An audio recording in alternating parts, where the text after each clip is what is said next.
Ian, they were never really threatening the second half, England, but actually how would you describe their performance in the second 45 minutes? Second performance, it felt to me a little bit like they took their foot off the gas a bit. I feel maybe because Ireland didn't come at them out as I thought they would, a bit more positive. I thought Agbonna done very well for them. He tried. I would like to have seen Ferguson maybe on earlier. Maybe he's got an injury, but I thought from England's point of view, it's the kind of game, the way we started and the way we played. I thought we should have pressed it home a little bit more. Started with the same intensity.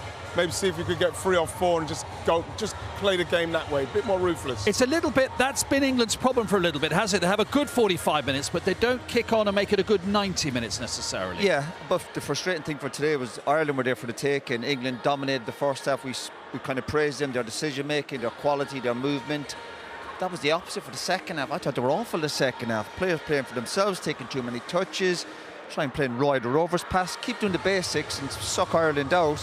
But Ireland played with a lot of pride, obviously, the second half. But as good as England were in the first half, I thought they were just as bad the second half. Really, players playing for themselves, even the substitutions, players strolling off, showing a bit of arrogance. There's a team there for the taking, especially for the attacking players, right? If you're on that pitch, you're thinking, I've got chances here to go and score a goal. It's great to see someone like Jack Grealish, who is just loving being out there. Happens to be playing in an England shirt, in an international, but just somebody who clearly loves the game for what it is. He's obviously a likeable fella. I walked him a little bit of Villa, and again, a really nice kid. His interview there. You can't underestimate the setback he had in the summer, being left out of a squad.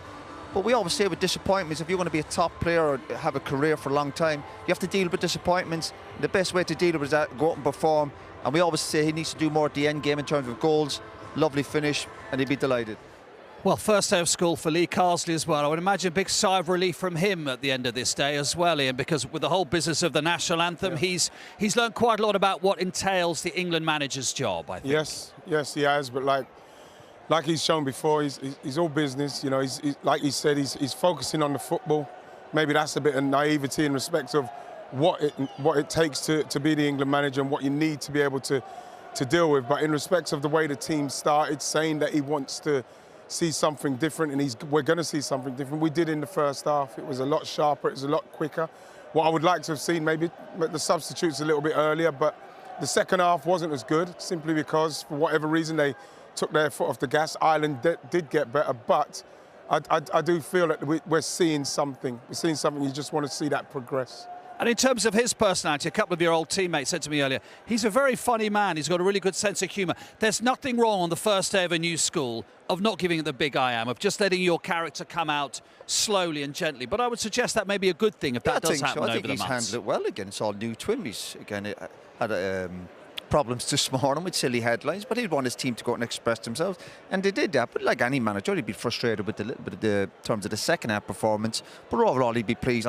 But he's glad to get out of the way. Yes. He can now look forward to the game on Tuesday, because it's not easy. You know, there's different challenges for him, even dealing with the media before the game, after the game, stuff he's got to get used to, but he handled himself very, very well. There's one outstanding player, if it seems Ireland have, up front, Evan Ferguson. And when he came on, Sam said he hadn't played since March because of injury. Quite clearly, they need him to be fit and regularly available if they're going to do anything in this group. Yeah, there is. Obviously, he came on the scene, but in the last 12 months, he's had injuries, particularly at Brighton. But there's a lot of big expectations with Ireland. I think it's about unfair. He's still a young player. He's learning his trade. But yeah, listen, there's big expectations for him, and hopefully he can back it up. The key for him is to stay fit and get playing games regularly, and then he can have a big impact for Ireland. Just a word about Angel Gomez when he came on. It was great again to see his beaming smile. And there's an alternative maybe to a Kobbie Mainoo, isn't there, possibly for England? Well, yeah, and what we saw was a very busy, very confident, capable player. You know, he's somebody that we've seen. He was one of the players, one of the main players in the England '21 Euros win. He's a player that's been playing for England since under 15. Went across to Lille from the Manchester United academy. Then, you know, he went to was it in Portugal? Yeah, went to Boa Vista. Boa Vista, played 30 games, and then he's back to Lille, and he's one of the best players in respects of his chances created for them. And he deserves his call-up. He looked comfortable out there, didn't he? He did look comfortable. You know, especially when Gareth did mention we haven't got a player of that character in England, when he mentioned Calvin Phillips, and he's there playing for the under-21s winning tournament. So I'm really pleased for him that he got his chance. Absolutely. Well, we're going out in Dublin. I'm assuming if we're a friend of Roy Keane, we're shown to the best bar in Dublin, aren't we? The best seats. They're expensive around here. Good idea. I hope you brought We're putting it on your tab, Roy. It's your tab we're putting it on.